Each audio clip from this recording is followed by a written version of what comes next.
Hi అండి. అందరూ ఎలా ఉన్నారు? బాగున్నారా? నేను కూడా చాలా బాగున్నానండి. ఈరోజు అలసందలతో రసం చూద్దామండి.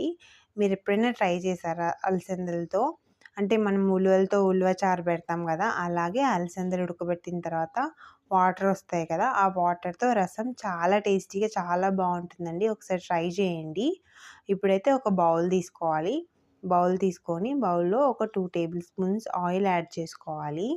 ఆయిల్ యాడ్ చేసిన తర్వాత కొంచెం ఆయిల్ వేడెక్కిన తర్వాత ఇందులో పోపు దినుసులు వేసుకోవాలి. ఆవాలు, జీలకర్ర, శనగపప్పు వేసి కొంచెం బాగా వేగిన తర్వాత ఇందులో కచ్చాపచ్చాగా దంచుకున్న వెల్లుల్లి వేసుకోవాలి. వెల్లుల్లి వేసుకోవడం వల్ల మంచి ఫ్లేవర్ వస్తుంది రసంకి. ఇవి వేసి బాగా వేగనివ్వాలి. ఇవన్నీ వేగేలోపు మనం ఆనియన్, అలాగే పచ్చిమిర్చి, టమాటో కట్ చేసి పెట్టేసుకోవాలండి రెడీగా. ఇవి కూడా వేసేసుకోవాలి. ఇక్కడ నేను ఆనియన్ వేసుకుంటున్నాను. ఆనియన్ అలాగే ఒక చిన్న పచ్చిమిర్చి చీలికలుగా చేసి వేసేస్తున్నా. వేసి ఇది కొంచెం కలుపుకొని ఆనియన్ బాగా వేగనివ్వాలి ఆనియన్ని. మీరు ఎప్పుడైనా ఇలా అలసందలతో రసం ట్రై చేశారా? ట్రై చేసింటే ఒకసారి కామెంట్ చేయండి, నాకు కూడా తెలుస్తుంది కదా. ఇక్కడైతే ఆనియన్ ఎర్రగా అయ్యే వరకు వేయించుకోవాలి. ఎర్రగా అయిన తర్వాత ఇందులో కొంచెం పసుపు యాడ్ చేస్తున్నాను నేను. పసుపు యాడ్ చేసుకొని ఒకసారి లైట్గా ఒకసారి మిక్స్ చేసేసుకోవాలి. ఇక్కడ పసుపు యాడ్ చేసిన తర్వాత ఎక్కువసేపు వేయించుకోకూడదండి, ఎందుకంటే పసుపు మాడిపోతుంది కదా. ఆనియన్స్ ఎర్రబడిన తర్వాత ఇప్పుడు వెంటనే ఇందులో ఉప్పు వేసుకోవాలి. నేనైతే గల్లుప్పు వేస్తున్నానండి. గల్లుప్పు వేసుకోవడం వల్ల కొంచెం రసం కూడా టేస్ట్ వస్తుంది. వేసిన తర్వాత అలాగే ఒక టమాటో వేసుకోవాలి. చిన్న టమాటోని వేసుకుంటున్నాను నేను. వేసి ఈ టమాటో, ఆనియన్ ఇవన్నీ బాగా మగ్గనిచ్చుకోవాలి. ఇవన్నీ మగ్గిపోయిన తర్వాత ఇందులో మనము అలసందలు ఉడకబెట్టినప్పుడు రసం వస్తుంది కదా, అంటే అవి బాయిల్ చేసినప్పుడు పక్కకి రసం తీసి పెట్టుకుంటాము.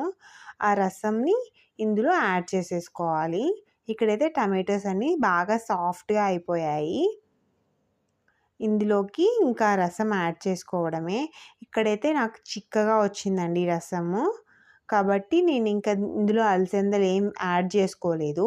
మీకు ఒకవేళ రసం చిక్కగా లేకుండా పల్చగా వస్తే ఇందులోకి కొద్దిగా మనం ఉడకబెట్టుకున్న అలసందలు ఉన్నాయి కదా, అవి కొంచెం మిక్స్ చేసి కొంచెం మెత్తగా స్మాష్ చేసి వేసుకోవాలి. అప్పుడు రసం మనకి చిక్కగా వస్తుందండి. ఇలా 1 కప్ అవి వేసిన తర్వాత అలసందలది రసము, ఇంకొక 1 కప్ వాటర్ యాడ్ చేసుకుంటున్నాను నేను. ఇలా యాడ్ చేసుకోవడం వల్ల మనకు రసం మరిగేటప్పటికి క్వాంటిటీ కరెక్ట్గా సరిపోతుంది. ఇప్పుడు కొంచెం ఫైనల్గా కొత్తిమీర వేసాను. కొత్తిమీర వేసేసి ఇంకా బాగా రసంని మరిగించుకోవాలి. ఈ రసం ఎంత మరిగితే బాగా మరిగించుకుంటే అంత టేస్ట్ ఉంటుంది. ఇందులో కారం యాడ్ చేసుకుంటున్నా నేను. తగినంత కారం యాడ్ చేసుకొని ఇంకా ఇందులో మనం రసంలో రసం పౌడర్ అలా ఏం యాడ్ చేసుకోమండి. ఉట్టి మనకి అలసందల ఫ్లేవర్తోనే చాలా బాగుంటుంది ఇది రసము. ఇక్కడ నేను కరివేపాకు కూడా యాడ్ చేశాను. మనం తర్వాతకి పోపు వేసాం కదా స్టార్టింగ్లో, అక్కడ యాడ్ చేసుకోవచ్చండి. నేను అక్కడ మర్చిపోయాను, అందుకే ఇక్కడ యాడ్ చేస్తున్నాను. ఇలా వేయడం వల్ల కూడా రసంలోకి కరివేపాకు ఫ్లేవర్ పట్టుకొని బాగుంటుంది. రసంని బాగా మరిగించుకోవాలి. కొంచెం బెల్లం కూడా వేసుకోవచ్చండి మనకు కావాలనుకుంటే.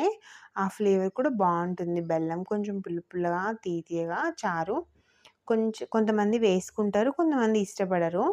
నేనైతే ఇక్కడ ఏం బెల్లం యాడ్ చేసుకోలేదు ఇందులో. కానీ రసంలో కొంచెం అలా బెల్లం వేస్తే కూడా బాగుంటుందండి. మనమైతే ఇక్కడ సాల్ట్ అన్నీ చెక్ చేసుకొని ఈ స్టేజ్లో ఇంకా స్టవ్ ఆఫ్ చేసుకోవడమే, అడ్జస్ట్ చేసుకొని సాల్ట్ అంతా. ఇంకా ఇలా బాగా మరిగించి తీసేసుకోవడమే అండి. అంతే అండి, సింపుల్గా ఇలా రసం చేసుకుంటే చాలా బాగుంటుంది. ఇలా రసము డైజెషన్ కూడా చాలా మంచిదండి. పిల్లలకి కూడా బాగా అరుగుతుంది ఫుడ్ తినింది. టేస్ట్ కూడా చాలా బాగుంటుంది. ఒకసారి ట్రై చేయండి. సింపుల్గా చేసేసుకోవచ్చు, చాలా ఈజీ రెసిపీ. వీడియో ఎలా అనిపించిందో కామెంట్ చేయండి, షేర్ చేయండి, లైక్ చేయండి. ఛానల్ నచ్చితే సబ్స్క్రైబ్ చేసుకోండి. Thanks for watching.